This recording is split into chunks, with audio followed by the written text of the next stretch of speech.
نحمده ونصلي على رسوله الكريم اما بعد فاعوذ بالله من الشیطان الرجیم بسم اللہ الرحمن الرحیم رب اشرح لي صدری ویسر لي امری واحلل عقدۃ من لسانی یفقهوا قولی۔ سورہ بقرہ رکوع نمبر 7 ہے۔ وَإِذِ اسْتَسْقَىٰ مُوسَىٰ لِقَوْمِهِ فَقُلْنَا اضْرِب بِّعَصَاكَ الْحَجَرَ۔ زمین میں فساد نہ پھیلاتے پھرو رکوع کا موضوع ہے۔ پانی کی دعا قبول ہوئی اور 12 چشمے جاری ہوئے۔ اور اس وقت کو یاد کرو جب موسیٰ نے اپنی قوم کے لیے پانی مانگا تو ہم نے کہا کہ اپنی لاٹھی پتھر پر مارو، تو اس سے 12 چشمے پھوٹ نکلے۔ بلا شبہ سب لوگوں نے اپنے پانی لینے کی جگہ کو جان لیا۔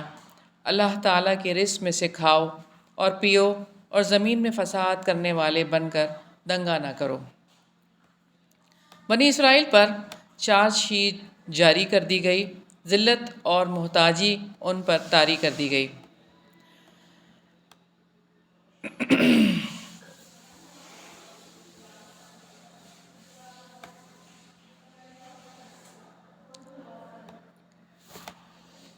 زمین میں سے وہ چیز نکالے جو زمین اگاتی ہے، اپنی سبزیوں میں سے اور اپنی ترکاریاں اور اپنی گندم اور اس نے کہا کیا تم ایک بہتر چیز کے بدلے میں کمتر چیز طلب کرتے ہو؟ کسی شہر میں اتر جاؤ تو یقیناً جو کچھ تم نے مانگا ہے وہ مسور اور پیاز موسیٰ تمہارے لیے ہوگا اور ان پر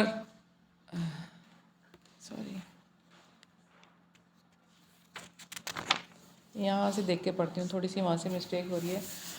اور جب تم نے کہا اے موسیٰ ہم ایک ہی کھانے پر ہرگز صبر نہیں کریں گے، لہٰذا اپنے رب سے دعا کرو کہ وہ ہمارے لیے اس میں سے وہ چیزیں نکالے جو زمین اگاتی ہے، اپنی سبزیوں میں سے اور اپنی ترکاریاں اور اپنی گندم اور اپنے مسور اور اپنے پیاز۔ موسیٰ نے کہا کیا تم ایک بہتر چیز کے بدلے میں کمتر چیز طلب کرتے ہو؟ کسی شہر میں اتر جاؤ تو یقیناً جو کچھ تم نے مانگا ہے وہ تمہارے لیے ہوگا، اور ان پر ذلت اور محتاجی مسلط کر دی گئی اور وہ اللہ تعالیٰ کے غضب کے ساتھ لوٹے۔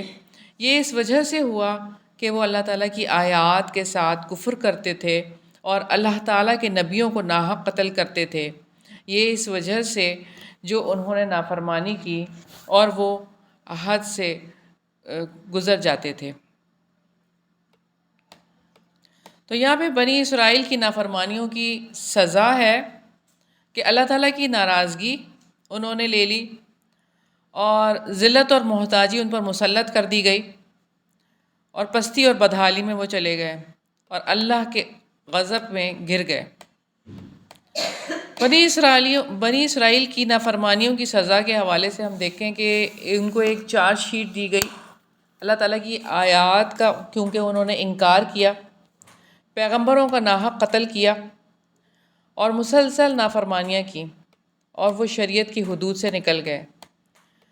اس رکوع میں جو ڈونٹس ہیں، یعنی اللہ تعالیٰ نے جس چیز سے روکا ہے، وہ زمین میں فساد سے روکا ہے، ایک کھانے پر صبر نہیں کر سکیں گے اس کام سے روکا ہے کہ تم کیوں نہیں صبر کر سکتے، اور اللہ تعالیٰ کی آیات کا انکار اس سے روکا ہے اللہ تعالیٰ نے۔ اور بھی کچھ چیزیں کہ نبیوں کا ناحق قتل کرنے سے روکا ہے اور نافرمانی کرنے سے روکا ہے اور حدود سے نکل جانے سے بھی اللہ تعالیٰ نے روکا ہے۔ اس رکوع میں جو کرنے والا کام ہے، ہم کیا کریں؟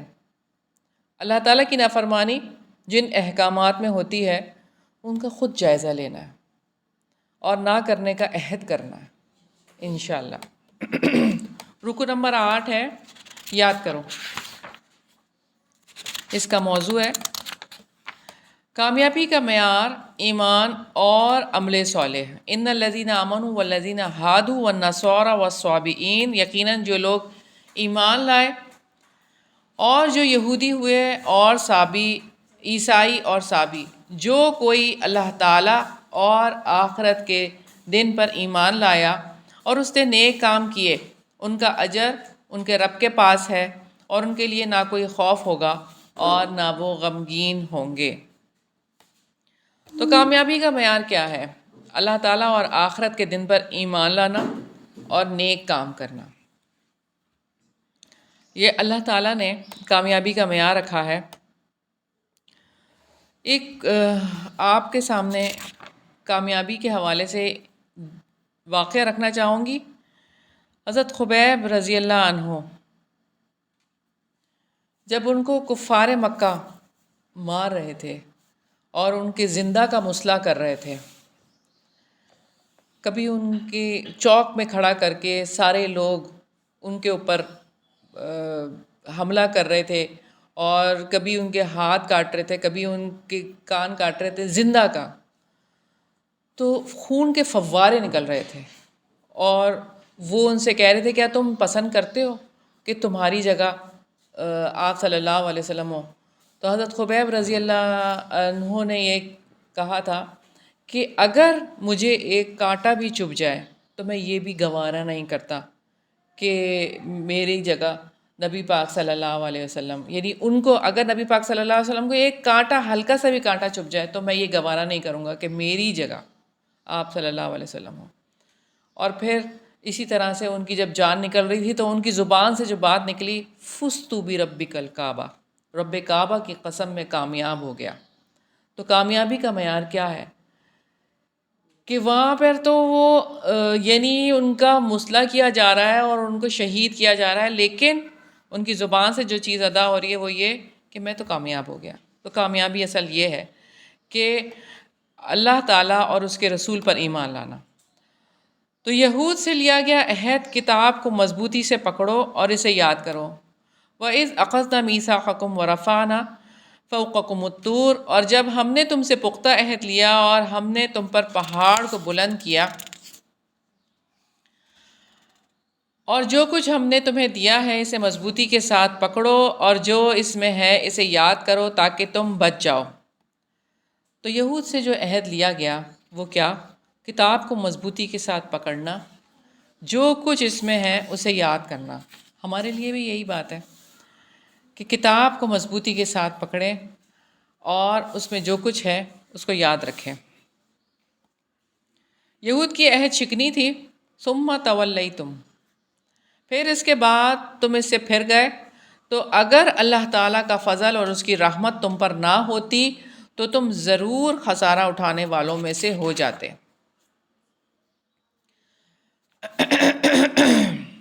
تو یہاں پر یہ عہد شکنی دوبارہ ہے اور اس پر اللہ تعالیٰ نے ان کو بندر بنا دیا، اور بلا شبہ تم جان چکے ہو کہ تم میں سے جو لوگ ہفتے کے دن میں حد سے گزر گئے تو ہم نے انہیں کہا کہ تم ذلیل ہونے والے بندر بن جاؤ۔ تو یہاں پر سبت کے معاملے میں زیادتی کی بات ہے کہ ہفتے کا دن یہودیوں کے لیے یہ تھا، بنی اسرائیل کے لیے، کہ وہ عبادت کریں گے اور اس دن پہ کوئی کام نہیں کریں گے۔ تو انہوں نے زیادتی کی اور جو انہوں نے حیلہ سازی کی، جس کی بنا پر اللہ تعالیٰ نے انہیں بندر بنا دیا تاکہ آنے والی نسلوں کے لیے وہ عبرت بنے اور ڈرنے والوں کے لیے نصیحت ہو۔ عہد شکنی کی سزا کو عبرت اور نصیحت بنا دیا گیا، تو اللہ تعالیٰ نے ان کے لیے اس کو نصیحت بنایا، تو ہم نے اس کو اس دور کے لوگوں اور بعد میں آنے والوں کے لیے عبرت اور اللہ تعالیٰ سے ڈرنے والوں کے لیے نصیحت بنا دیا۔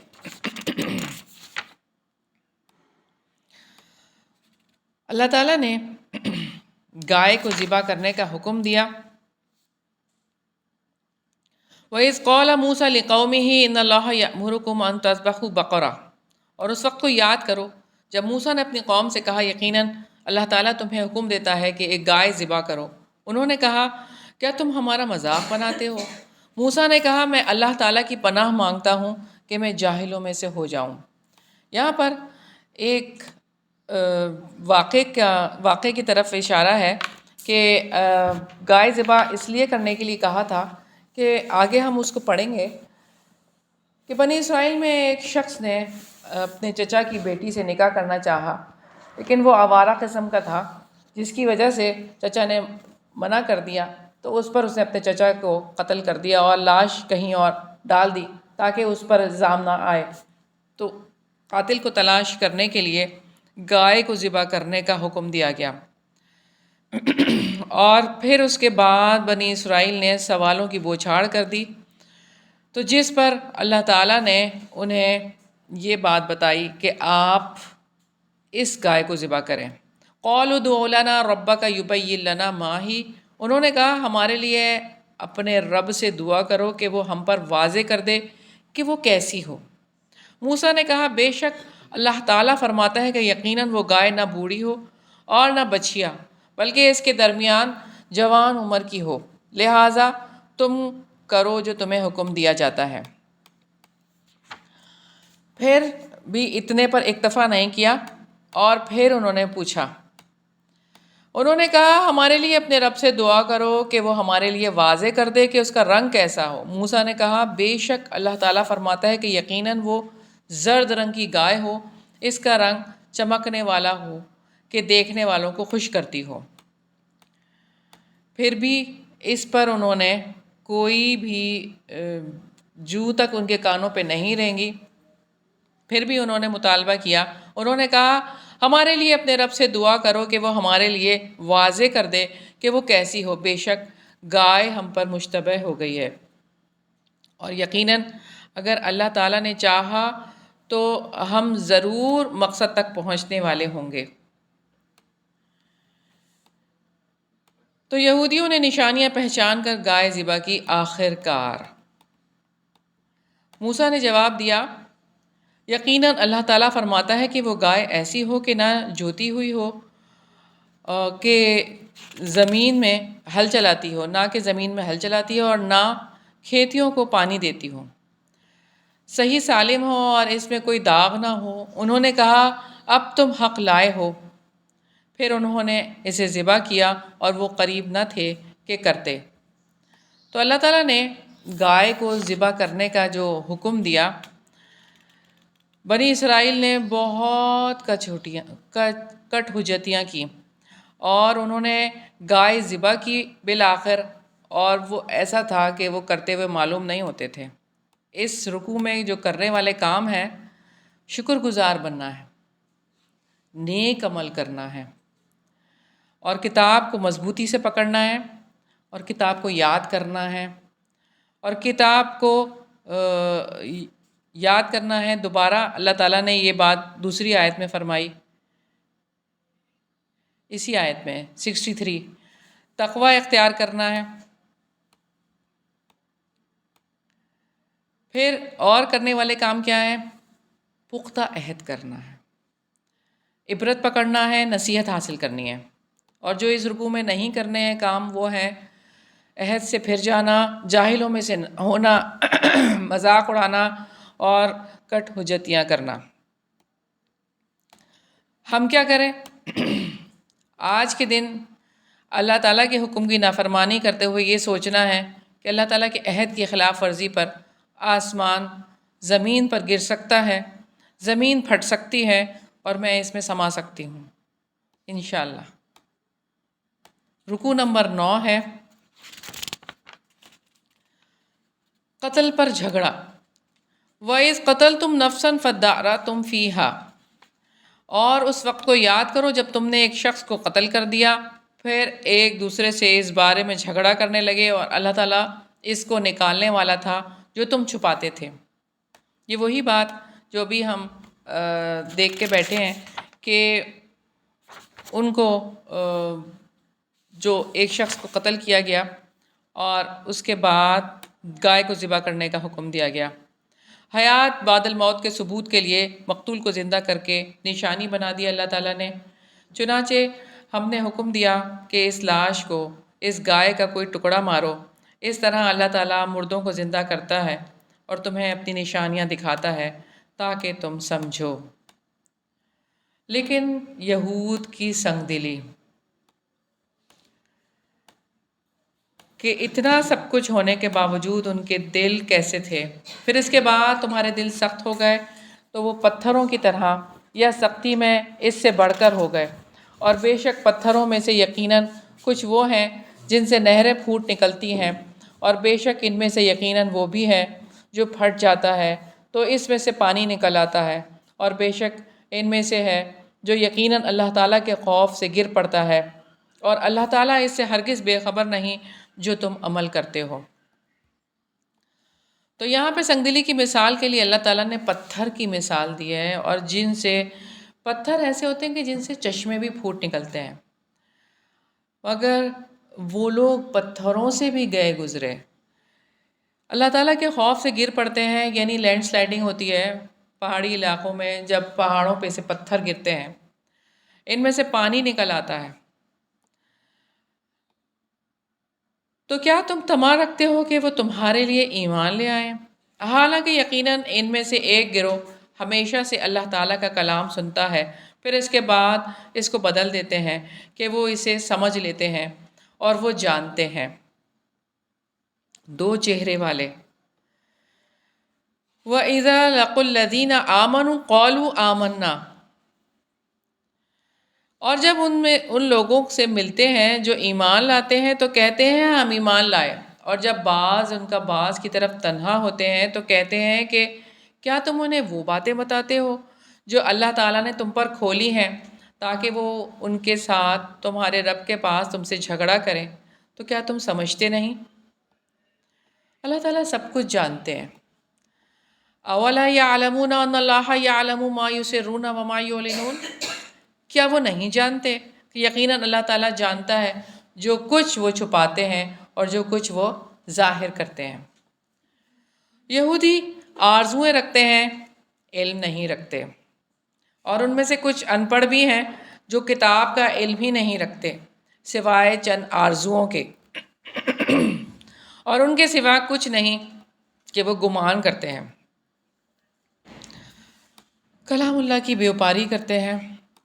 فَوَيْلٌ لِّلَّذِينَ يَكْتُبُونَ الْكِتَابَ بِأَيْدِيهِمْ، تباہی ہے ان لوگوں کے لیے جو اپنے ہاتھوں سے کتاب لکھتے ہیں، پھر کہتے ہیں کہ یہ اللہ تعالیٰ کی طرف سے ہے تاکہ اس کے بدلے میں وہ تھوڑی سی قیمت وصول کریں، پس ان کے لیے تباہی ہے اس چیز کی وجہ سے جو وہ ان کے ہاتھوں نے لکھا ہے، اور ہلاکت ہے ان کے لیے اس کی وجہ سے جو وہ کماتے ہیں۔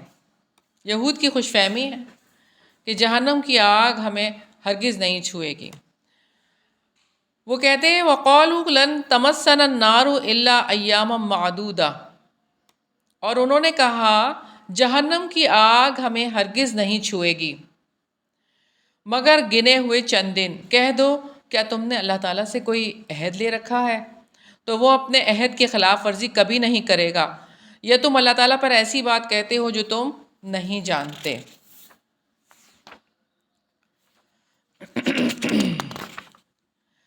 بَلَىٰ مَنْ كَسَبَ سَيِّئَةً وَأَحَاطَتْ بِهِ خَطِيئَتُهُ فَأُولَٰئِكَ أَصْحَابُ النَّارِ هُمْ فِيهَا خَالِدُونَ، کیوں نہیں جس نے برائی کمائی اور اس کے گناہ نے اسے گھیرے میں لے لیا تو وہ لوگ آگ والے ہیں، وہ اس میں ہمیشہ رہنے والے ہیں۔ جس نے برائی کمائی اس کی خطاؤں نے اسے گھیرے میں لے لیا، وہی دوزخ والے ہیں۔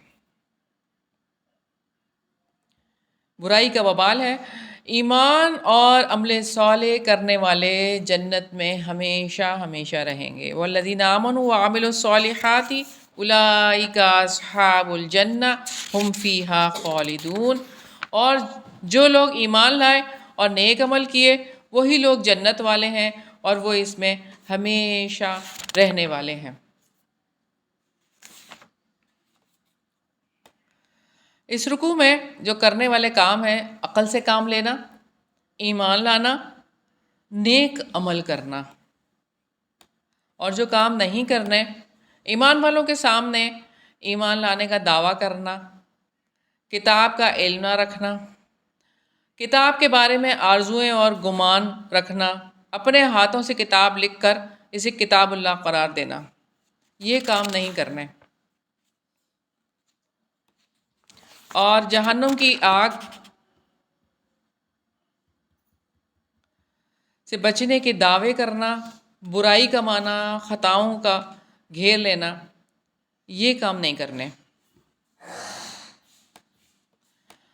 تو ہم کیا کریں؟ دل کے زنگ کو دور کرنے کے لیے نبی پاک صلی اللہ علیہ وسلم کی وصیت پر عمل کرنے کی کوشش کرنی ہے۔ آپ صلی اللہ علیہ وسلم نے کیا وصیت فرمائی؟ آپ صلی اللہ علیہ وسلم نے جو بات بتائی وہ یہ کہ دلوں کو زنگ لگ جاتا ہے، تو صحابہ اکرام رضی اللہ عنہم نے یہ پوچھا کہ دلوں کے زنگ کو کیسے دور کریں؟ تو آپ صلی اللہ علیہ وسلم نے فرمایا کثرت قرآن کی تلاوت، کثرت سے قرآن کی تلاوت اور آخرت کی یاد، یہ دو چیزیں ہیں جو دلوں کے زنگ کو دور کر دیتی ہیں۔ تو آخرت کی یاد اور کثرت سے تلاوت، تو یہ اس کی کوشش کرنی ہے، تلاوت قرآن اور آخرت کی یاد۔ رکوع نمبر 10 ہے میثاق بنی اسرائیل وَإِذْ أَخَذْنَا مِيثَاقَ بَنِي إِسْرَائِيلَ لَا تَعْبُدُونَ إِلَّا اللَّهَ،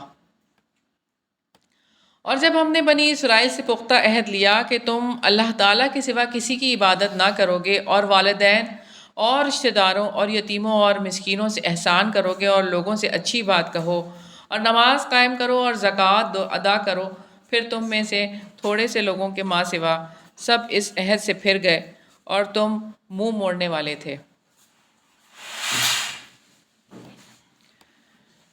میثاق بنی اسرائیل میں اگر ہم دیکھیں تو یہاں پر جو بات ہے، اللہ تعالیٰ کے سوا کسی کی عبادت نہ کرو گے، والدین کے ساتھ حسن سلوک کرو گے، رشتہ داروں کے ساتھ حسن سلوک کرو گے، یتیموں کے ساتھ حسن سلوک کرو گے، مسکینوں کے ساتھ حسن سلوک کرو گے، لوگوں سے اچھی بات کہو گے، قولوا للناس حسنا، نماز قائم کرو گے، زکوٰۃ ادا کرو گے، آپس میں ایک دوسرے کا خون نہیں بہاؤ گے، اور قیدیوں کو فدیہ دے کر چھڑانا ہوگا۔ نیکی کا بدلہ نیکی ہے۔ سیدہ عائشہ صدیقہ رضی اللہ عنہا بیان کرتی ہیں کہ رسول اللہ صلی اللہ علیہ وسلم نے فرمایا کہ میں سویا تو میں نے خود کو خواب میں جنت میں دیکھا، میں نے وہاں ایک قاری کی آواز سنی جو قرات کر رہا تھا، میں نے دریافت کیا یہ کون ہے؟ تو انہوں نے جواب دیا یہ حارثہ بن نعمان ہے۔ رسول اللہ صلی اللہ علیہ وسلم نے فرمایا اسی طرح نیکی کا بدلہ ہے، اسی طرح نیکی کا بدلہ ہے۔ اور وہ حارثہ لوگوں میں سب سے زیادہ اپنی والدہ کے ساتھ نیک سلوک کرنے والا تھا۔ تو یہاں سے کیا پتہ چلتا ہے کہ والدہ کے ساتھ نیک سلوک کرنے کا کیا صلہ ملا۔ مسند احمد امام احمد بن حنبل رحمۃ اللہ علیہ اپنی والدہ کی خدمت کا از حد خیال رکھتے تھے۔ امام احمد اپنی والدہ کے کپڑے خود اپنے ہاتھوں سے دھویا کرتے تھے۔ آج کوئی بیٹا اپنی ماں کے کپڑے دھوتا ہے؟ مائیں ہی بچوں کے کپڑے دھو دھو کے انہیں دے رہی ہوتی ہیں۔ تو یہاں سے ہمیں اپنے اسلاف کی زندگیوں کا پتہ چلتا ہے۔ اور ان کے لیے کھانا بناتے، کیا ایسا ممکن ہے کہ بیٹا اپنی والدہ کے لیے کھانا بنائے اور ان کی دیگر ضروریات کا بھی بے حد خیال رکھتے تھے؟ کیا ہمیں اپنے بیٹوں کو یہ باتیں نہیں بتانی چاہیے؟ والدہ کے ساتھ حسن سلوک کے حوالے سے ایک اور بات دیکھیں گے۔ امام محمد بن سیرین اپنی والدہ کے ساتھ حسن سلوک کا انتہائی خیال رکھتے تھے۔ آپ فرماتے ہیں اللہ کی قسم والدہ کے گھر میں موجود ہوتے ہوئے میں کبھی اپنے گھر کی مکان کی چھت پر نہیں چڑھا، صرف اس خیال سے کہ میں ان سے اونچا نہ ہو جاؤں۔ یہ ماں کی عظمت ہے۔ آج کے بچوں کو مائیں سکھائیں گی تو انہیں ماں کی عظمت کا اندازہ ہوگا نا۔ امام محمد بن سیرین رحمۃ اللہ علیہ کا معمول تھا کہ وہ اپنی والدہ کی خدمت میں کھانا خود پیش کرتے اور اس وقت تک کھانا شروع نہیں کرتے تھے جب تک کہ ان کی والدہ کھانا شروع نہ کر دیتی۔ نیز وہ اس برتن سے کھانا نہیں کھاتے تھے جس میں ان کی والدہ کھا رہی ہوتی۔ یہ بتائیں آپ کہ کتنی زیادہ اپنی والدہ کے ساتھ حسن سلوک، اس کو کہتے ہیں حسن سلوک۔ جب ان سے اس کی وجہ پوچھی گئی تو انہوں نے فرمایا کہ میں ڈرتا ہوں کہ کہیں میری والدہ کی نگاہ انتخاب کسی کھانے کی چیز پر پڑے اور میں اسے اٹھا کر کھا لوں اور ماں کا نافرمان بن جاؤں۔ استغفر اللہ۔ اب یہاں سے پتہ چل رہا ہے آپ کو اتنی سی باتیں بھی کہ ماں کا نافرمان نہ بن جاؤں کہیں، کہ ماں جس حصے پر کھانا چاہے اور میں وہیں سے کھا لوں، اس لیے وہ احتیاط کرتے تھے کہ ماں کے ساتھ اسی پلیٹ میں نہ کھائیں۔ میثاق بنی اسرائیل کی دو شقیں، وَإِذْ أَخَذْنَا مِيثَاقَكُمْ، اور جب ہم نے تم سے پختہ عہد لیا کہ تم اپنوں کا خون نہ بہاؤ گے اور نہ اپنے آپ کو اپنے گھروں سے نکالو گے، پھر تم نے اقرار کیا اور تم خود اس پر گواہی دیتے ہو۔ عہد شکن یہود کے لیے دنیا کی رسوائی اور قیامت کا سخت ترین عذاب۔ پھر تم وہ لوگ ہو جو اپنے آپ کو قتل کرتے ہو اور اپنوں میں سے ایک گروہ کو ان کے گھروں سے نکالتے ہو، گناہ اور زیادتی میں ان کے خلاف ایک دوسرے کی مدد کرتے ہو، اور اگر وہ تمہارے پاس قید ہو کر آئیں تو تم ان کا فدیہ دیتے ہو، حالانکہ انہیں نکالنا تم پر حرام کیا گیا تھا، تو کیا تم کتاب کے کچھ حصے پر ایمان لاتے ہو اور کچھ حصے کا کفر کرتے ہو؟ تو جو تم میں سے ایسا کرتا ہے دنیا کی زندگی میں رسوائی کے ماں سوا اس کی اور کیا سزا ہو سکتی ہے، اور قیامت کے دن وہ سخت ترین عذاب کی طرف پھیر دیے جائیں گے، اور جو تم کرتے ہو اللہ تعالیٰ اس سے ہرگز غافل نہیں ہے۔ آخرت کے بدلے دنیا کے سوداگروں کا انجام ہے، اولئک الذین اشتروا الحیاۃ الدنیا بالآخرہ، یہ وہ لوگ ہیں جنہوں نے آخرت کے بدلے دنیا کی زندگی خرید لی ہے، سو نہ ان کے عذاب میں کمی کی جائے گی اور نہ ہی وہ مدد دیے جائیں گے۔ اس رکوع میں کرنے والے کام ہیں اللہ تعالیٰ کے سوا کسی کی عبادت نہ کرنا، والدین کے ساتھ حسن سلوک کرنا، رشتہ داروں کے ساتھ حسن سلوک کرنا، یتیموں اور مسکینوں کے ساتھ حسن سلوک کرنا، بھلی بات کہنا، نماز قائم کرنا، زکوٰۃ ادا کرنا، اور جو کام نہیں کرنے، عہد سے پھر جانا، اعراض کرنا، اپنوں کا خون بہانا، اپنوں کو گھروں سے نکالنا، یہ کام نہیں کرنے۔ اور بھی کچھ کام ہیں جو نہیں کرنے، گناہ اور زیادتی کے ساتھ ایک دوسرے کے خلاف مدد کرنا، کتاب کے کچھ حصے پر ایمان لانا اور کچھ کا انکار کرنا، آخرت کے بدلے دنیا کی زندگی خرید لینا، یہ سارے کام نہیں کرنے۔ پھر ہم کیا کریں؟ والدین کی خدمت کرنی ہے، انہیں کوئی دکھ نہیں دینا، ان کے احسانات کا خیال رکھنا ہے اور ان کی عزت کرنی ہے، انسانوں سے حسن سلوک کرنا ہے انشاءاللہ۔ رکوع نمبر 11 ہے، سیدنا عیسیٰ علیہ السلام پر انعامات اور یہود کی انبیاء دشمنی۔ وَلَقَدْ آتَيْنَا مُوسَى الْكِتَابَ وَقَفَّيْنَا مِن بَعْدِهِ بِالرُّسُلِ وَآتَيْنَا عِيسَى ابْنَ مَرْيَمَ الْبَيِّنَاتِ وَأَيَّدْنَاهُ بِرُوحِ الْقُدُسِ، اور جب ہم نے بنی اسرائیل سے پختہ عہد لیا کہ تم اللہ تعالیٰ کے سوا کسی کی عبادت نہ کرو گے اور والدین اور رشتہ داروں اور یتیموں اور مسکینوں سے احسان کرو گے اور لوگوں سے اچھی بات کہو اور نماز قائم کرو اور زکوٰۃ ادا کرو، پھر تم میں سے تھوڑے سے لوگوں کے ماں سوا سب اس عہد سے پھر گئے اور تم منہ موڑنے والے تھے۔ وَقَالُوا قُلُوبُنَا غُلْفٌ، اور انہوں نے کہا کہ ہمارے دل غلاف میں ہیں، بلکہ اللہ تعالیٰ نے ان کے کفر کی وجہ سے ان پر لعنت کی، لہٰذا کم ہی ہے جس پر وہ ایمان لاتے ہیں۔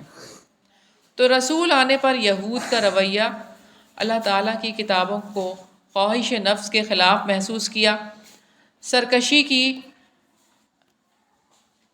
رسولوں میں سے کچھ کو قتل کر ڈالا۔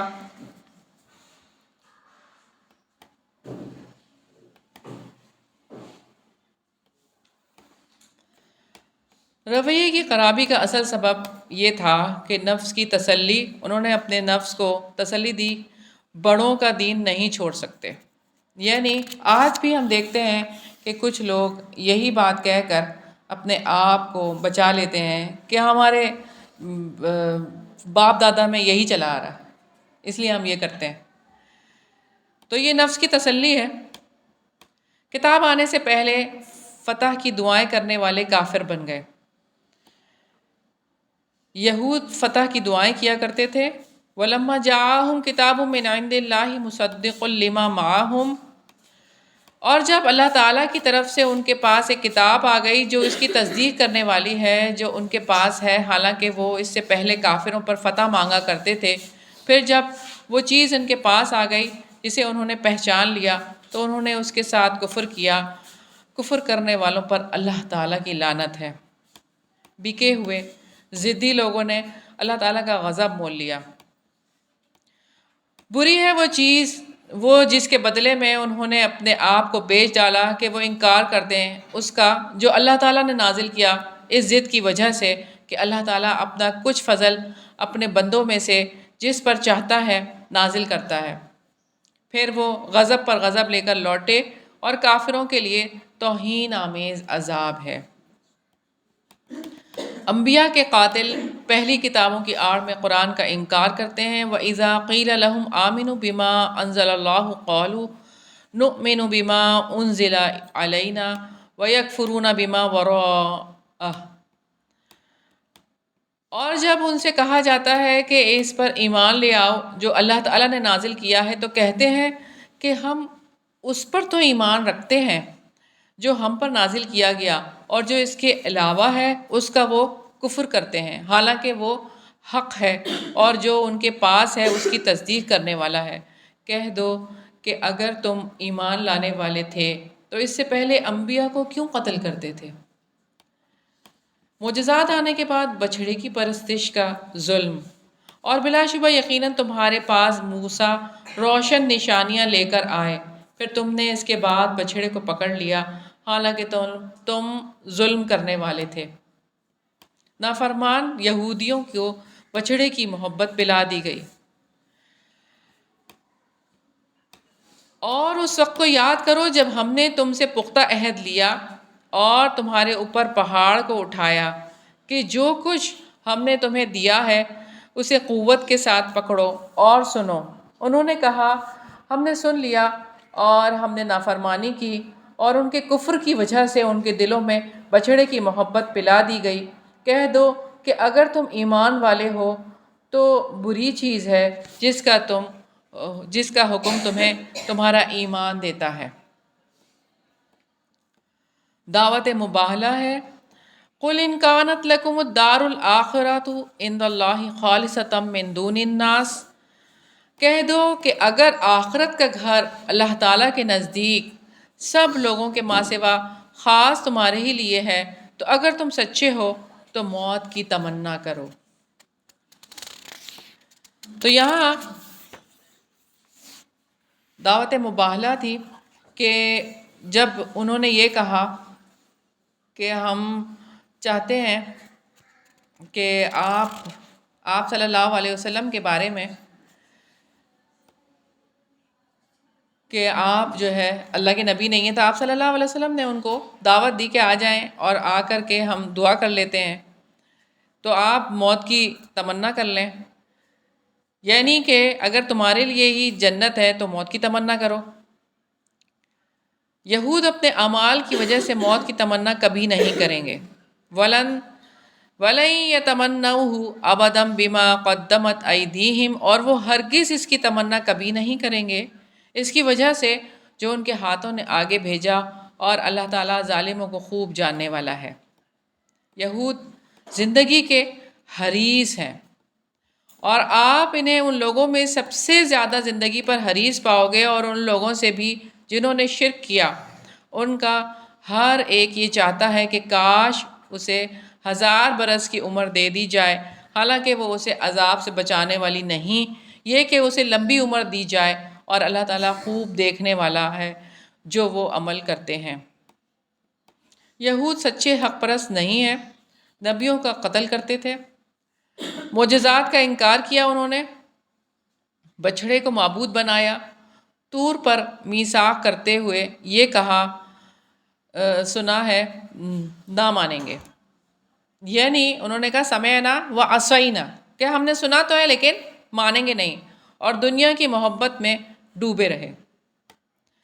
اس رکوع میں جو کرنے والے کام ہیں، کتاب اللہ کو مضبوطی سے پکڑنا، توجہ سے سننا، اور جو کام نہیں کرنے، اللہ تعالیٰ کی کتاب کو پہچان کر انکار کرنا، ضد کرنا، ظلم کرنا، سن کر نہ ماننے کا اظہار کرنا، زندگی کے حریص ہونا، یہ کام نہیں کرنے۔ پھر ہم کیا کریں؟ آج یہ ڈسکس کرنا ہے کہ قرآن پر ایمان رکھنے کے باوجود مسلمانوں کے لیے حق کی نصیحت ناقابل برداشت کیوں ہو گئی ہے؟ سچا حق پرست بننا ہے اور اپنی ساری توجہ موت کے بعد آنے والی زندگی کی طرف لگانی ہے انشاءاللہ۔ رکوع نمبر 12 ہے، جبرائیل بإذن اللہ قرآن اتارنے والے ہیں۔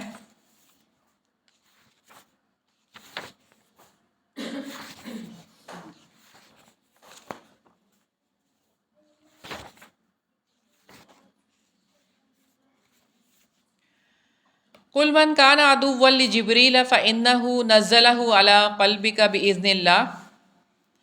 آپ کہہ دیں جو جبرائیل کا دشمن ہے اس نے تو اللہ تعالیٰ کے حکم سے آپ کے دل پر اس قرآن کو نازل کیا ہے، جو اپنے سے قبل کی تصدیق کرنے والا ہے اور ایمان والوں کے لیے ہدایت اور خوشخبری ہے۔ جو کوئی اللہ تعالیٰ کا اور اس کے فرشتوں کا اور اس کے رسولوں کا اور جبرائیل اور میکائیل کا دشمن ہے تو یقیناً اللہ تعالیٰ کافروں کا دشمن ہے۔ اللہ تعالیٰ کافروں کا دشمن ہے۔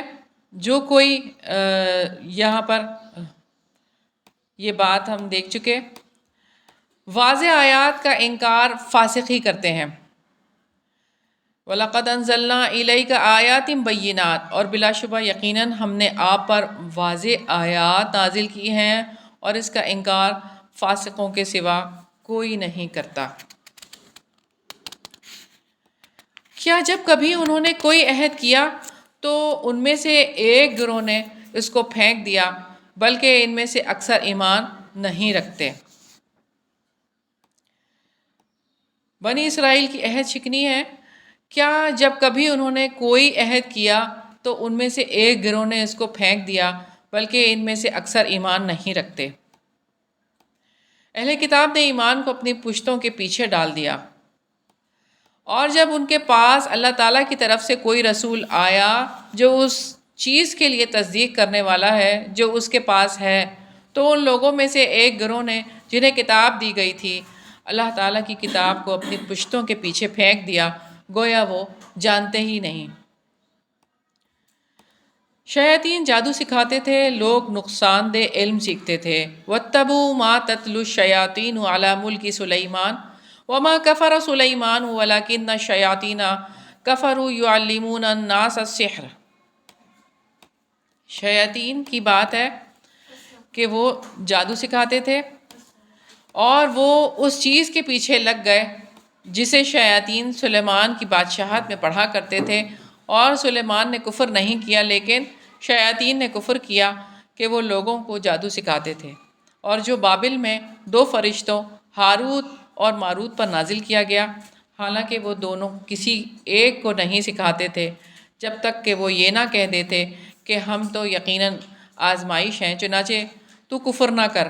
پھر بھی وہ ان دونوں سے وہ چیز سیکھتے تھے جس سے شوہر اور اس کی بیوی میں جدائی ڈالتے تھے، حالانکہ وہ اس کے ساتھ اللہ تعالیٰ کے اذن کے بغیر اس میں سے کسی ایک کو بھی ہرگز ضرر پہنچانے والے نہیں تھے، اور وہ ایسا علم سیکھتے تھے جو انہیں نقصان پہنچاتا اور انہیں نفع نہیں دیتا تھا، حالانکہ بلا شبہ یقیناً وہ جانتے تھے کہ جس نے اس کو خریدا اس کے لیے آخرت میں کوئی حصہ نہیں، اور یقیناً برا ہے جس کے بدلے انہوں نے اپنے آپ کو بیچ ڈالا، کاش وہ جانتے ہوتے۔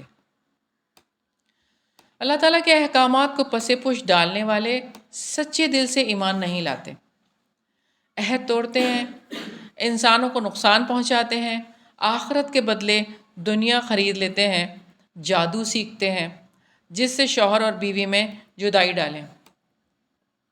ایمان اور تقوی کا ثواب بہتر ہے، اور اگر وہ ایمان لاتے اور تقوی اختیار کرتے تو اللہ تعالیٰ کی جانب سے یقیناً بہتر ثواب ملتا، کاش وہ جانتے ہوتے۔ اس رکوع میں کرنے والے کام ہیں ایمان، تقوی، علم، اور جو کام نہیں کرنے، فرشتوں سے دشمنی، عہد شکنی، سچے دل سے ایمان نہ لانا، کتاب اللہ کو پس پش ڈالنا، یہ کام نہیں کرنے۔ جادو سیکھنا، ایسا کلام سیکھنا جس شوہر اور بیوی میں جدائی ہو جائے، جس سے یہ کام نہیں کرنا. نقصان دہ چیزوں کو سیکھنا، یہ بھی نہیں کرنا. اور بری متاع کے عوض جان کا سودا کر لینا، یہ بھی نہیں کرنا. پھر ہم کیا کریں؟ رشتوں اور تعلقات کے بگاڑ سے خود اپنے آپ کو اور اپنے ارد گرد والوں کو بچانا ہے. جادو کا وہم ہو جائے تو لوگوں کو ان کے وہم سے نکالنا ہے انشاءاللہ. رکوع نمبر 13 ہے، یا ایھا الذین آمنوا لا تقولوا راعینا وقولوا انظرنا واسمعوا وللکافرین عذاب علیم. طرز تخاطب بدلنے کی تاکید ہے. اے ایمان والو، تم راعینا یعنی ہماری رعایت کریں نہ کہو، بلکہ انظرنا ہماری طرف نظر کرم کیجئے کہو، اور سنو اور کافروں کے لیے دردناک عذاب ہے. مجالس کے آداب ہیں، گفتگو میں مشتبہ الفاظ استعمال نہ کیے جائیں. جو بات کہی گئی توجہ سے سنیں، سوال اور جواب کے بجائے عبرت کا ذہن پیدا کریں. لوگوں کے حسد کے باوجود اللہ تعالیٰ اپنی رحمت کے ساتھ جسے چاہے خاص کر لیتا ہے. اہل کتاب میں سے جن لوگوں نے کفر کیا، نہ وہ پسند کرتے ہیں اور نہ مشرکین کہ آپ پر آپ کے رب کی جانب سے کوئی بھلائی نازل کی جائے. اور اللہ تعالیٰ اپنی رحمت کے ساتھ جسے چاہتا ہے خاص کر لیتا ہے، اور اللہ تعالیٰ بہت بڑے فضل والا ہے. آیات کو منسوخ کرنا یا بھلا دینا اس سے بہتر لانے کے لیے ہوتا ہے. ما ننسخ من آیت او ننسها، جو آیت ہم منسوخ کرتے ہیں یا جسے ہم بھلا دیتے ہیں، ہم اس سے بہتر یا اس جیسی اور لے آتے ہیں. کیا آپ نہیں جانتے کہ یقیناً اللہ تعالیٰ ہر چیز پر پوری قدرت رکھنے والا ہے؟ زمین اور آسمان کا بادشاہ ہی تمہارا دوست اور مددگار ہے. الم تعلم ان اللہ لہ ملک السماوات والارض، کیا آپ نہیں جانتے کہ یقیناً اللہ تعالیٰ ہی ہے، اس کے لیے آسمانوں اور زمین کی بادشاہت ہے، اور تمہارا اللہ تعالیٰ کے سوا نہ کوئی دوست ہے اور نہ کوئی مددگار. اعتراض پر مبنی سوالات ایمان کے بدلے کفر اختیار کرنا ہے. کیا تم چاہتے ہو کہ تم اپنے رسول سے ویسے ہی سوالات کرو جس طرح اس سے پہلے موسیٰ سے سوال کیے گئے؟ اور جو کوئی کفر کو ایمان کے بدلے میں لے لے تو یقیناً وہ سیدھے راستے سے بھٹک گیا. یہود کے حسد کے باوجود اللہ تعالیٰ کا فیصلہ آنے تک انہیں معاف کر دیں اور درگزر کریں. اللہ تعالیٰ کا فیصلہ. اہل کتاب میں سے اکثر لوگ چاہتے ہیں کہ کاش وہ تمہیں تمہارے ایمان کے بعد کافر بنا دیں، اپنے دلوں میں حسد کی وجہ سے، اس کے بعد کہ حق ان کے لیے پوری طرح واضح ہو گیا. چنانچہ آپ معاف کر دیں اور درگزر کریں یہاں تک کہ اللہ تعالیٰ اپنا فیصلہ لے آئے. یقیناً اللہ تعالیٰ ہر چیز پر پوری قدرت رکھنے والا ہے. وَأَقِیمُوا الصَّلَاةَ وَآتُوا الزَّکَاةَ، نماز قائم کرو اور زکوٰۃ ادا کرو، جو آگے بھیجو گے موجود پاؤ گے. اور نماز قائم کرو اور زکوٰۃ ادا کرو، اور جو بھلائی تم اپنی جانوں کے لیے آگے بھیجو گے اللہ تعالیٰ کے ہاں تم اس کو موجود پاؤ گے. یقیناً جو بھی تم عمل کرتے ہو اللہ تعالیٰ اسے خوب دیکھنے والا ہے. وَقَالُوا لَن يَدْخُلَ الْجَنَّةَ إِلَّا مَنْ كَانَ هُودًا أَوْ نَصَارَىٰ، کسی گروہ سے وابستگی یا یہودی یا عیسائی ہونا کسی کو جنت کا مستحق نہیں بناتا. اور انہوں نے کہا کوئی شخص جنت میں ہرگز داخل نہیں ہوگا مگر وہ جو یہودی یا عیسائی ہو. یہ ان کی تمنائیں ہیں. آپ کہہ دیں کہ اپنی دلیل لاؤ اگر تم سچے ہو. اللہ تعالیٰ کی رضا کے لیے کی جانے والی نیکیوں پر اجر اور خوف اور غم سے نجات ہے. بلا من اسلم وجہہ للہ وہو محسن فلہ اجرہ عند ربہ ولا خوف علیہم ولا ہم یحزنون. کیوں نہیں، جس نے اپنا چہرہ اللہ تعالیٰ کے تابع کر دیا اور وہ نیکی کرنے والا ہو تو اس کے لیے اس کے رب کے پاس اس کا اجر ہے، اور ان پر نہ کوئی خوف ہوگا اور نہ وہ غمگین ہوں گے. خوشخبری ہے، جنت کس کے لیے ہے؟ اللہ تعالیٰ کی اطاعت کرنے والوں کے لیے. عملاً نیک رویہ اختیار کرنے والے کے لیے، اپنی ہستی کو اللہ تعالیٰ کے سپرد کر دینے والے کے لیے۔ اس رکوع میں کرنے والے کام ہیں عفو و درگزر کرنا ہے، نماز قائم کرنا ہے، زکوٰۃ ادا کرنا ہے، اپنی آخرت کے لیے بھلائیاں کما کر آگے بھیجنا ہے، اپنی ہستی اللہ تعالیٰ کی اطاعت میں سونپنا، احسان کی روش اختیار رکھنا، اور جو کام نہیں کرنے، دعوت حق کو قبول کرنے سے انکار کرنا، یہ نہیں چاہتے کہ کسی اور پر رب کی بھلائی نازل ہو، یہ کام نہیں کرنے، رسول سے سوالات اور مطالبات کرنا، ایمان کی روش کو کفر سے بدلنا، دوسروں کو ایمان کی روش سے کفر کی طرف پلٹا لے جانا، اور جھوٹی تمنائیں، یہ کام نہیں کرنا۔ پھر ہم کیا کریں؟ مجلس کے آداب کو اپنانا ہے انشاءاللہ۔ رکوع نمبر 14 ہے اہل کتاب کے تعصب اور اختلافات کا فیصلہ قیامت کے دن ہوگا۔ وقالت الیہود لیست النصارى علی شیء وقالت النصارى لیست الیہود علی شیء وہم یتلون الکتاب، اور یہود نے کہا کہ عیسائی کسی چیز پر نہیں، اور عیسائیوں نے کہا کہ یہودی کسی چیز پر نہیں، حالانکہ وہ سب کتاب پڑھتے ہیں۔ اسی طرح ان کی بات جیسی بات ان لوگوں نے کی جو علم نہیں رکھتے۔ پھر اللہ تعالیٰ قیامت کے دن ان کے درمیان ان معاملات کا فیصلہ کرے گا جس میں وہ اختلاف کرتے تھے۔ اللہ تعالیٰ کی مسجدوں سے روکنے والے ظالموں کے لیے دنیا میں رسوائی اور آخرت میں بہت بڑا عذاب ہے۔ وَمَنْ أَظْلَمُ مِمَّنْ مَنَعَ مَسَاجِدَ اللَّهِ أَنْ يُذْكَرَ فِيهَا اسْمُهُ وَسَعَىٰ فِي خَرَابِهَا، اور اس سے بڑا ظالم اور کون ہے جس نے اللہ تعالیٰ کی مسجدوں سے روکا کہ ان میں اس کا نام لیا جائے اور ان کو ویران کرنے کی کوشش کی۔ انہی لوگوں کا حق نہ تھا کہ ان میں داخل ہوتے مگر ڈرتے ہوئے۔ ان کے لیے دنیا میں رسوائی ہے اور آخرت میں ان کے لیے بہت بڑا عذاب ہے۔ جدھر بھی تم رخ کرو گے اسی طرف ساری سمتوں کے مالک کا پہرا ہے۔ وَلِلَّهِ الْمَشْرِقُ وَالْمَغْرِبُ، اور مشرق اور مغرب اللہ تعالیٰ کے لیے ہیں، چنانچہ جدھر بھی تم رخ کرو گے تو اسی طرف اللہ تعالیٰ کا چہرہ ہے۔ یقیناً اللہ تعالیٰ بڑی وسعت والا، سب کچھ جاننے والا ہے۔ آسمانوں اور زمین کا مالک اس سے پاک ہے کہ وہ اولاد بنائے۔ وَقَالُوا اتَّخَذَ اللَّهُ وَلَدًا سُبْحَانَهُ بَل لَّهُ مَا فِي السَّمَاوَاتِ وَالْأَرْضِ كُلٌّ لَّهُ قَانِتُونَ، اور انہوں نے کہا کہ اللہ تعالیٰ نے اولاد بنا رکھی ہے، وہ پاک ہے، بلکہ آسمانوں اور زمین میں جو کچھ ہے اسی کا ہے، سب کے سب اس کے فرما بردار ہیں۔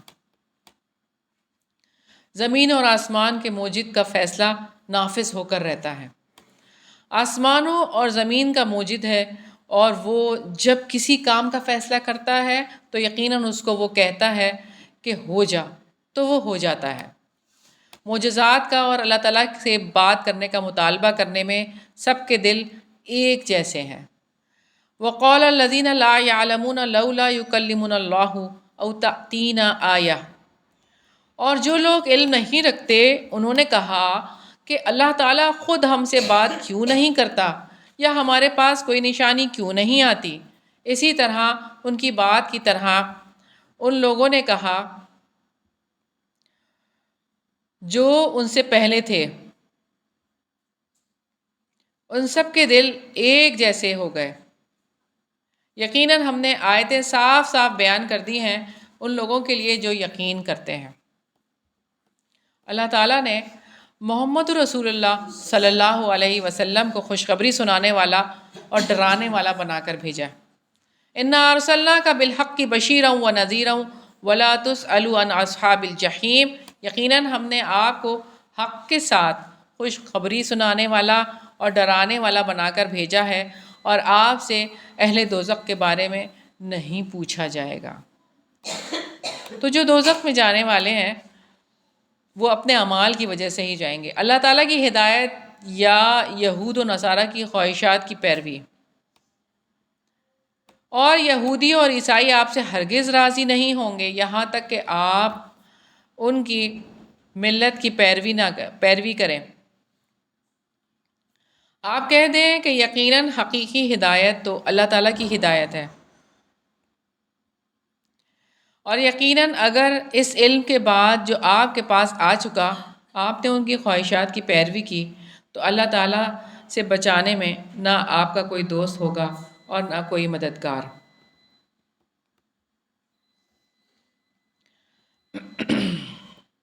اہل کتاب کے صالحین کتاب کی تلاوت کا حق ادا کرتے ہیں اور اس پر ایمان لاتے ہیں۔ الذین آتیناہم الکتاب یتلونہ حق تلاوتی، جن لوگوں کو ہم نے کتاب دی ہے وہ اسے پڑھتے ہیں جیسا کہ اسے پڑھنے کا حق ہے، وہی لوگ اس پر ایمان رکھتے ہیں، اور جو اس کے ساتھ کفر کرتا ہے تو وہی لوگ خسارہ اٹھانے والے ہیں۔ سچے دل سے ایمان لانے والا کون جو تلاوت کا حق ادا کرتا ہے۔ اس رکوع میں کرنے والے کام ہیں کتاب پڑھنے کا حق ادا کرنا، کتاب اللہ کی کتاب پر سچے دل سے ایمان لانا، اور جو کام نہیں کرنے دوسروں کو کچھ نہ سمجھنا، اللہ تعالیٰ کی عبادت میں اللہ تعالیٰ کی یاد سے رکنا، اللہ تعالیٰ کی عبادت گاہوں کی ویرانی کے درپے ہونا، یہ سب نہیں کرنے۔ کتاب کے ساتھ کفر کرنا، یہ کام نہیں کرنا۔ تو پھر کیا کرنا ہے؟ ہم کیا کریں؟ اللہ تعالیٰ کے گھر کو آباد کرنے کے لیے اپنے گھر والوں اور تعلق والوں کو ترغیب دلانی ہے انشاءاللہ۔ رکوع نمبر 15 ہے۔ اللہ تعالیٰ نے بنی اسرائیل کو اپنے زمانے کے جہان پر فضیلت عطا کی تھی۔ یا بنی اسرائیل اذکروا نعمتی التی انعمت علیکم وانی فضلتکم علی العالمین، اے بنی اسرائیل یاد کرو میری اس نعمت کو جو میں نے تمہیں عطا کی تھی، اور یقیناً میں نے تمہیں جہانوں پر فضیلت دی تھی۔ بنی اسرائیل کو قیامت کے دن سے ڈر کر اپنے فرائض ادا کرنے کی طرف توجہ دلائی گئی ہے، اور ڈرو اس دن سے جس میں کوئی شخص کسی شخص کے کچھ بھی کام نہ آئے گا، اور نہ اس سے کوئی فدیہ قبول کیا جائے گا، اور نہ اس کو کوئی سفارش فائدہ دے گی، اور نہ وہ مدد دیے جائیں گے۔ ابراہیم علیہ السلام دنیا کے امام اور پیشوا، وَإِذِ ابْتَلَىٰ إِبْرَاهِيمَ رَبُّهُ بِكَلِمَاتٍ فَأَتَمَّهُنَّ، اور جب ابراہیم کو اس کے رب نے چند باتوں میں آزمایا تو اس نے ان سب کو پورا کر دیا۔ اللہ تعالیٰ نے فرمایا یقیناً میں تمہیں سب لوگوں کے لیے امام بنانے والا ہوں۔ ابراہیم نے کہا اور میری اولاد میں سے بھی؟ اللہ تعالیٰ نے فرمایا میرا عہد ظالموں کو نہیں پہنچتا۔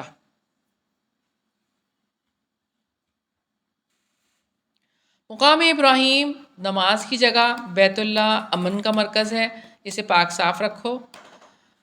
وَإِذْ جَعَلْنَا الْبَيْتَ مَثَابَةً لِلنَّاسِ وَأَمْنًا، اور جب ہم نے بیت اللہ کو لوگوں کے لیے لوٹ کر آنے کی جگہ اور سراسر امن بنایا، اور تم مقام ابراہیم کو نماز پڑھنے کی جگہ بناؤ، اور ہم نے ابراہیم اور اسماعیل کو تاکیدی حکم دیا کہ آپ دونوں میرے گھر کو طواف کرنے والوں اور اعتکاف کرنے والوں اور رکوع کرنے والوں اور سجدہ کرنے والوں کے لیے پاک صاف رکھو۔ مکہ اور اہل مکہ کے لیے امن اور رزق کی دعا۔ وَإِذْ قَالَ إِبْرَاهِيمُ رَبِّ اجْعَلْ هَٰذَا بَلَدًا آمِنًا، اور جب ابراہیم نے کہا اے میرے رب اس شہر کو امن والا بنا دے اور اس کے باشندوں کو پھلوں میں سے رزق عطا فرما جو ان میں سے اللہ تعالیٰ اور یوم آخرت پر ایمان لائے۔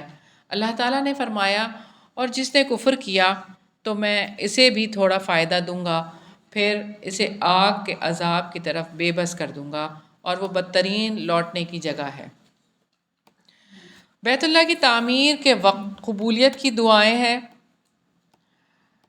وَإِذْ يَرْفَعُ إِبْرَاهِيمُ الْقَوَاعِدَ مِنَ الْبَيْتِ وَإِسْمَاعِيلُ، اور جب ابراہیم اور اسماعیل بیت اللہ کی بنیادیں اٹھا رہے تھے تو انہوں نے کہا اے ہمارے رب ہم سے قبول فرما، یقیناً تو ہی سب کچھ سننے والا سب کچھ جاننے والا ہے۔ اپنی اور اپنی اولاد کی فرما برداری اور خطا بخشی کی دعائے ابراہیم میں ربنا وجعلنا مسلمین لک ومن ذریتنا امتا مسلمتا لک وارنا مناسکنا وتب علینا انک انت التواب الرحیم۔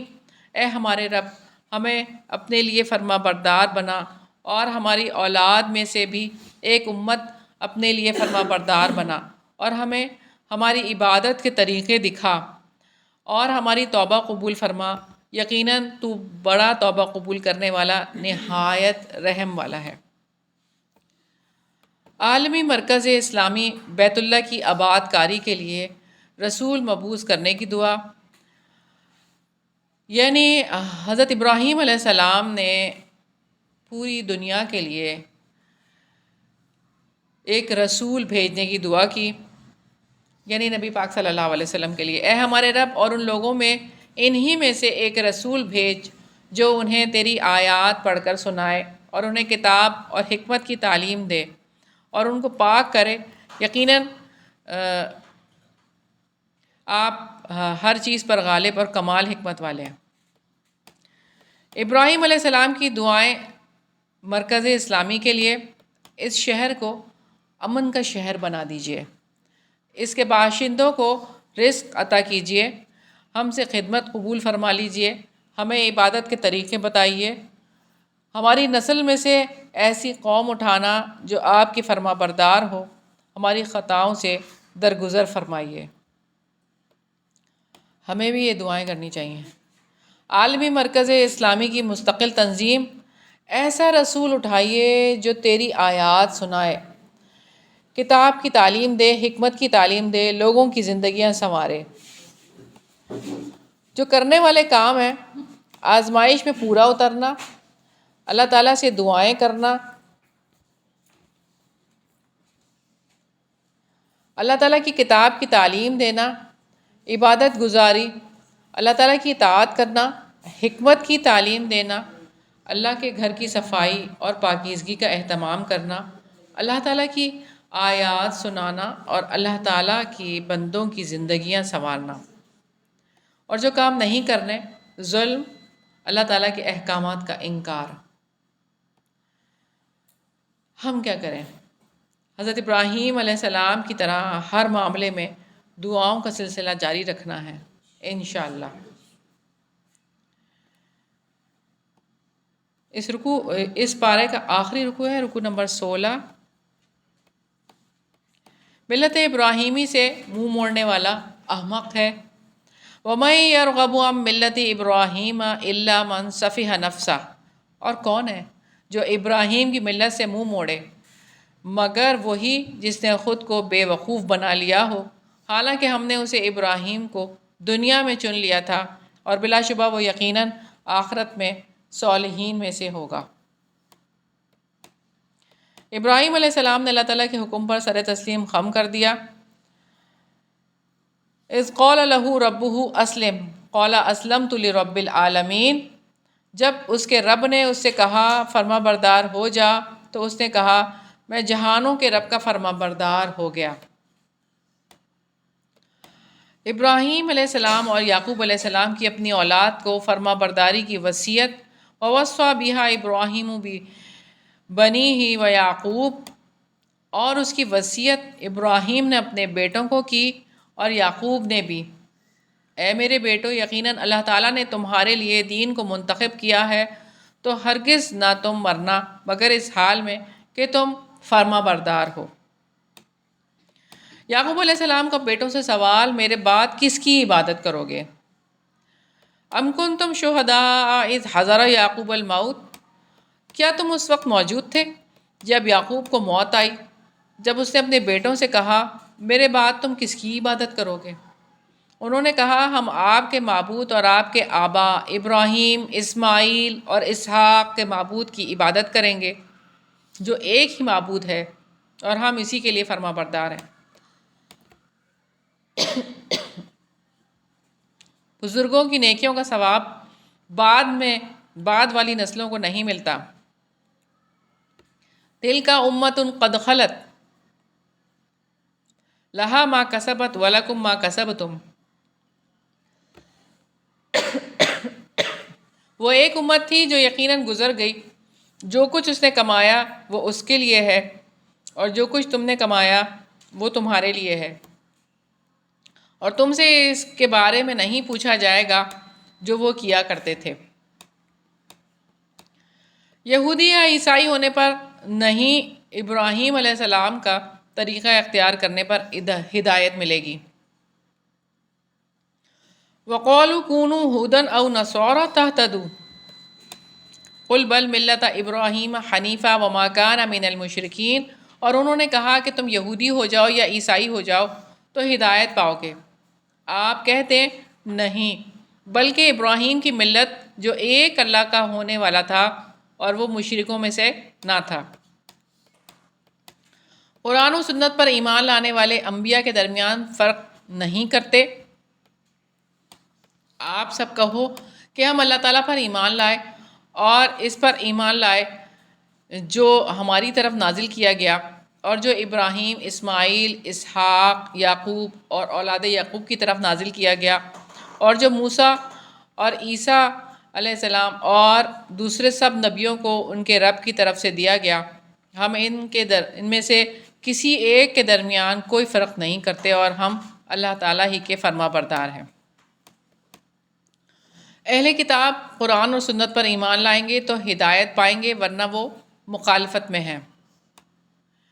فَإِنْ آمَنُوا بِمِثْلِ مَا آمَنْتُمْ بِهِ فَقَدِ اهْتَدَوْا، پھر اگر وہ اس جیسی چیز پر ایمان لائیں جس پر تم ایمان لائے ہو تو یقیناً وہ ہدایت پا گئے، اور اگر وہ پھر جائیں تو یقیناً اب وہ مخالفت میں ہیں۔ چنانچہ ان قریب ان سے اللہ تعالیٰ آپ کو کافی ہو جائے گا، اور وہ سب کچھ سننے والا، سب کچھ جاننے والا ہے۔ اللہ تعالیٰ کا رنگ سب سے اچھا ہے۔ صبغۃ اللہ ومن احسن من اللہ صبغہ ونحن لہ عابدون، اللہ تعالیٰ کا رنگ اختیار کرو، اور رنگ میں اللہ تعالیٰ سے زیادہ اچھا کون ہے، اور ہم اسی کے لیے عبادت کرنے والے ہیں۔ تو اللہ تعالیٰ کا رنگ سب سے اچھا ہے، اللہ تعالیٰ کے لیے بندگی کو خالص کرنے سے چڑھتا ہے۔ جب اللہ کے کام کرتے ہیں اور اللہ والے بن جاتے ہیں تو تب یہ رنگ چڑھ جاتا ہے۔ اللہ تعالیٰ سب کا رب ہے، اس کا قرب اور محبت خالص اعمال سے ہی ملے گی۔ آپ کہہ دیں کہ کیا تم اللہ تعالیٰ کے بارے میں ہم سے جھگڑتے ہو، حالانکہ وہی ہمارا رب اور تمہارا رب ہے، اور ہمارے لیے ہمارے اعمال ہیں اور تمہارے لیے تمہارے اعمال ہیں، اور ہم اس کے لیے خالص کرنے والے ہیں۔ اللہ تعالیٰ کی گواہی کو چھپانے والا سب سے بڑا ظالم ہے۔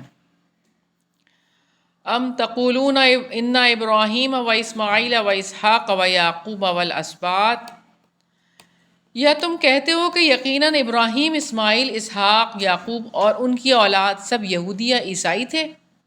کہہ دو کیا تم زیادہ جانتے ہو یا اللہ تعالیٰ؟ اور اس سے بڑا ظالم کون ہوگا جو اس گواہی کو چھپائے جو اللہ تعالیٰ کی جانب سے اس کے پاس ہے، اور جو کچھ تم کرتے ہو اللہ تعالیٰ اس سے غافل نہیں ہے۔ بڑا ظالم کون ہے جس کے ذمہ اللہ تعالیٰ کی طرف سے گواہی ہو اور وہ اسے چھپائے۔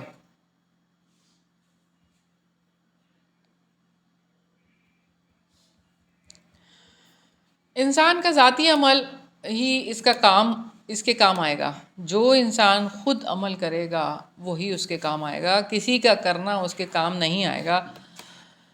تِلْکَ أُمَّةٌ قَدْ خَلَتْ، وہ ایک امت تھی جو یقیناً گزر چکی، جو کچھ انہوں نے کمایا وہ ان کے لیے ہے، اور جو کچھ تم نے کمایا وہ تمہارے لیے ہے، اور تم سے ان کے بارے میں نہیں پوچھا جائے گا جو وہ عمل کیا کرتے تھے۔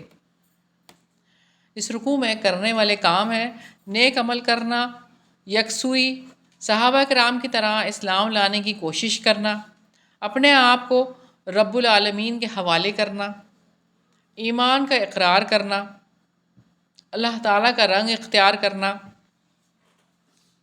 اپنی اولاد کو اسلام پر قائم رہنے کی وصیت کرنا، رسولوں کے مابین فرق کرنا، اللہ تعالیٰ کی بندگی کے لیے خود کو خالص کرنا۔